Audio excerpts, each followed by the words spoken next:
कटी पतंग 1971 की एक लोकप्रिय हिंदी फिल्म है जिसका निर्देशन शक्ति सामंत ने किया है। इस फिल्म की कहानी मधु, आशा पारेख और कमल राजेश खन्ना के इर्द गिर्द घूमती है। फिल्म का आधार एक उपन्यास पर है और इसमें प्रेम, धोखा और पहचान बदलने की कहानी को बड़ी खूबसूरती से प्रस्तुत किया गया है। मधु एक अनाथ लड़की है जिसे उसके चाचा चाची ने पाला है। उसकी सगाई एक अमीर युवक से होती है, लेकिन वह अपने प्रेमी कैलाश के साथ भाग जाती है। कैलाश बाद में उसे धोखा देता है और छोड़ देता है।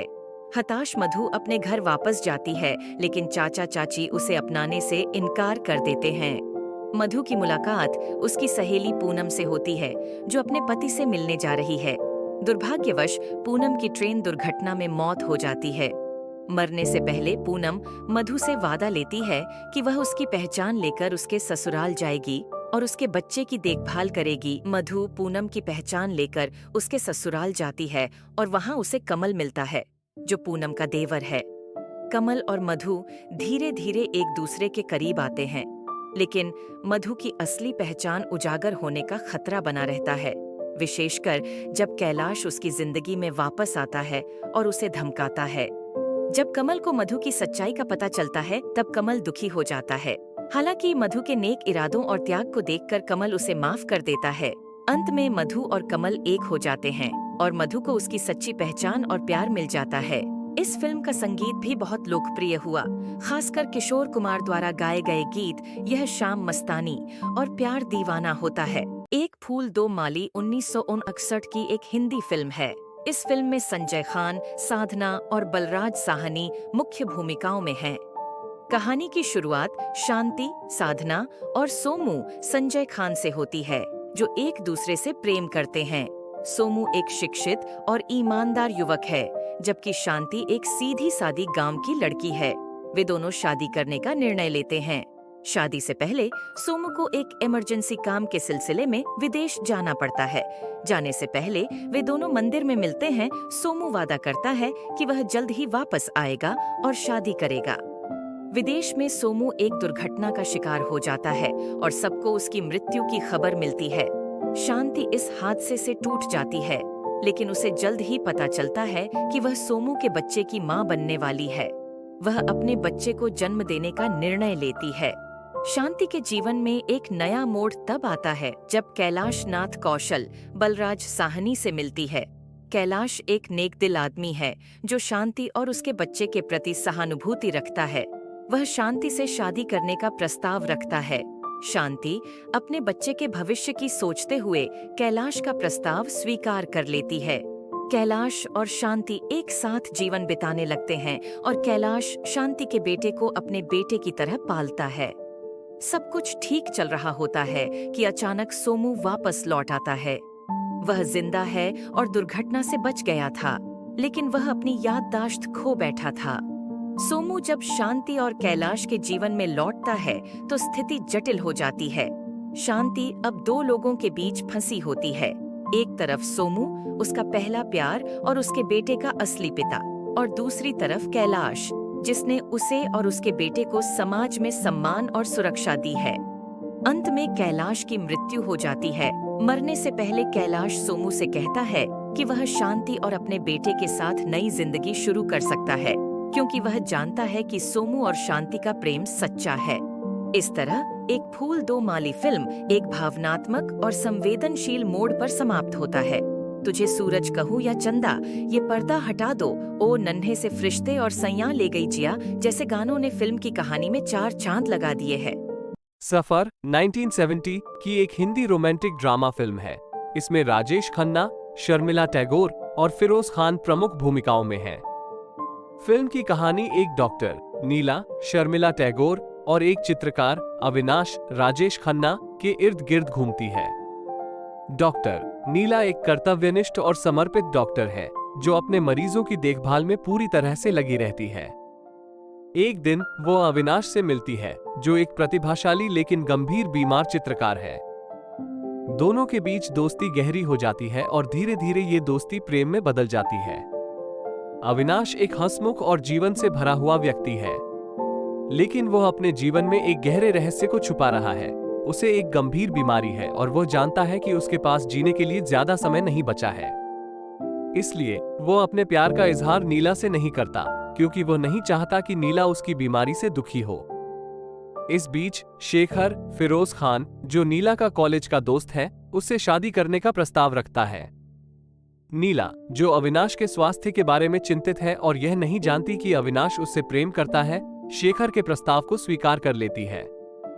शादी के बाद नीला अपने नए जीवन में खुश रहने की कोशिश करती है, लेकिन वह अविनाश को भूल नहीं पाती। कहानी में एक दुखद मोड़ आता है जब शेखर को पता चलता है कि नीला अभी भी अविनाश से प्यार करती है। शेखर को गलतफहमी हो जाती है कि नीला और अविनाश के बीच कुछ चल रहा है, और यह जानने के बाद वो आत्महत्या कर लेता है। शेखर की मौत के बाद नीला और अविनाश फिर से मिलते हैं, लेकिन अविनाश की बीमारी उसकी हालत और खराब कर देती है। अविनाश, जो अब और अधिक समय नहीं जी सकेगा, नीला से कहता है कि वह अपने जीवन में आगे बढ़े और अपने पेशे के प्रति समर्पित रहे। अंततः अविनाश की मौत हो जाती है और नीला अपने जीवन में वापस लौट आती है, लेकिन अविनाश की यादें उसके दिल में हमेशा के लिए बसी रहती हैं। फिल्म का संगीत जो तुमको हो पसंद जैसे गाने शामिल हैं। संजोग एक भावनात्मक और दिल छू लेने वाली कहानी है जो दो अलग अलग महिलाओं के जीवन के इर्द गिर्द घूमती है।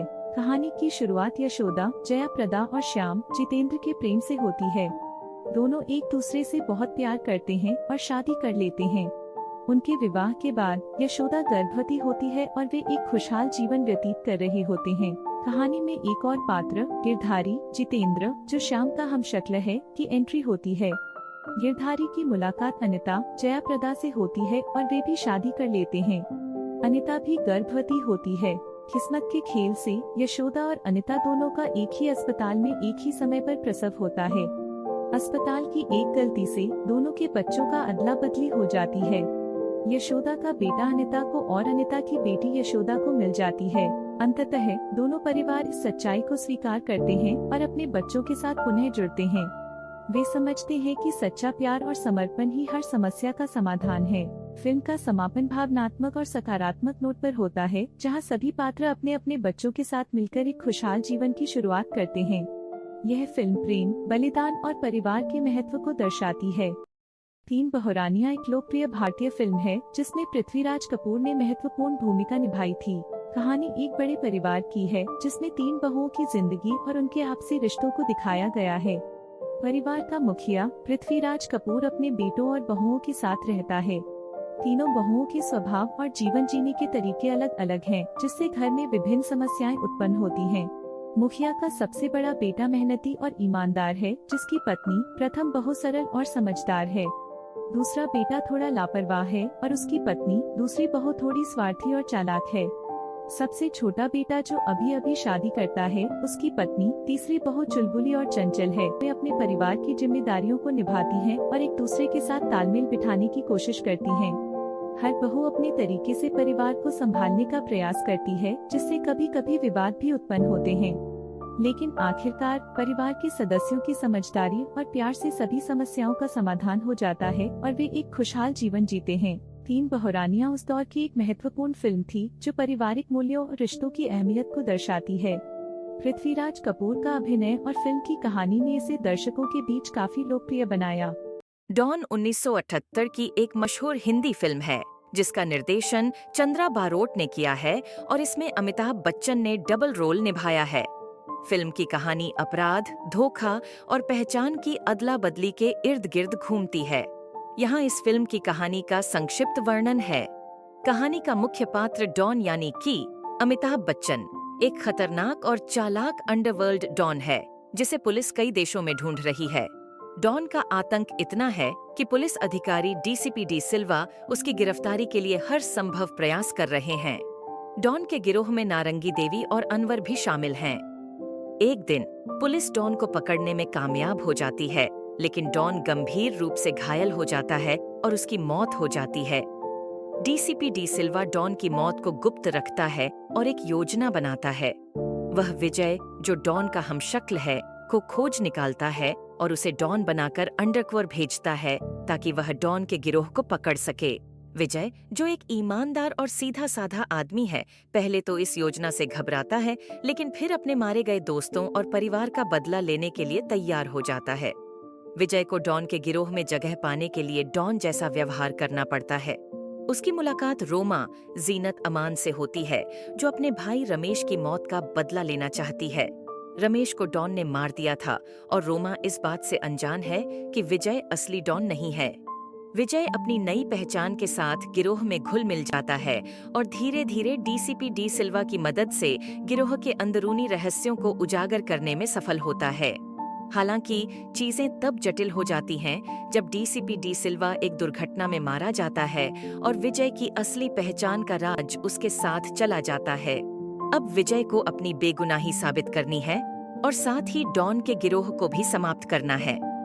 बहुत सारी मुसीबतों और संघर्षों के बाद विजय अपनी सच्चाई सबके सामने लाने में सफल होता है और डॉन के गिरोह को ध्वस्त कर देता है।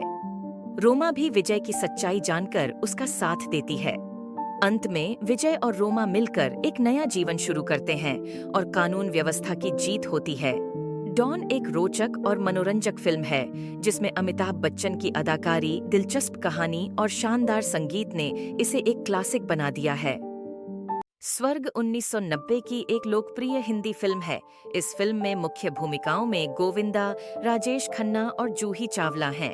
कृष्णकांत, राजेश खन्ना, एक अमीर और दयालु व्यक्ति है जो अपने परिवार के साथ एक बड़े घर में रहता है। उसके परिवार में उसकी पत्नी माधवी, सौतेला बेटा अरुण, बहू जया और बेटी कविता हैं। कृष्णकांत का परिवार बहुत ही लालची और स्वार्थी है, जो केवल उसके पैसों के लिए उससे जुड़े हुए हैं। कृष्णकांत का सबसे विश्वास पात्र और प्रिय सेवक कृष्णा गोविंदा है। कृष्णा बहुत ही ईमानदार, मेहनती और वफादार है, जो हमेशा कृष्णकांत के हर काम में मदद करता है। कृष्णकांत भी कृष्णा को अपने बेटे की तरह मानता है और उससे बहुत प्यार करता है।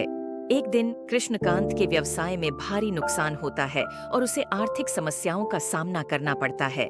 उसका परिवार, जो पहले उससे बहुत प्यार और सम्मान दिखाता था, अब उसे अपमानित करने लगता है। उसके बच्चे उसे छोड़ने की धमकी देते हैं और उसकी कोई मदद नहीं करते। इस बीच कृष्णकांत का स्वास्थ्य भी खराब होने लगता है। कृष्णकांत की बेटी कविता की शादी एक अमीर व्यक्ति के बेटे से तय होती है, लेकिन उसके परिवार वाले उसे मजबूर करते हैं कि वह अपने पिता से सारे पैसे मांग ले ताकि उसकी शादी धूमधाम से हो सके। कृष्णकांत अपनी बेटी की खुशी के लिए यह भी सहन करता है।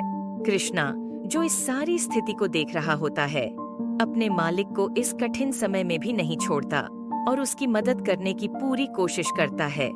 कृष्णा अपने मालिक के इलाज के लिए अपनी सारी जमा पूंजी खर्च कर देता है और उसके परिवार के सामने उसकी रक्षा करता है। लेकिन कृष्णकांत का परिवार उसे घर से निकाल देता है और उसे अकेला छोड़ देता है। कृष्णा, जो अपने मालिक की इस दुर्दशा को नहीं सह सकता, कृष्णकांत को अपने छोटे से घर में ले आता है और उसकी देखभाल करता है। कुछ समय बाद कृष्णकांत की स्थिति में सुधार होता है और वह फिर से अपनी संपत्ति और व्यवसाय को पुनः प्राप्त करता है। इस दौरान उसका परिवार अपनी गलतियों का एहसास करता है और कृष्णकांत से माफी मांगता है। कृष्णकांत, जो अब अपने परिवार की असली नीयत को समझ चुका होता है, उन्हें माफ कर देता है, लेकिन वह अब अपने जीवन को अलग तरीके से जीने का निर्णय लेता है। वह कृष्णा को अपने बेटे के रूप में अपनाता है और उसके साथ ही जीवन बिताने का निर्णय करता है।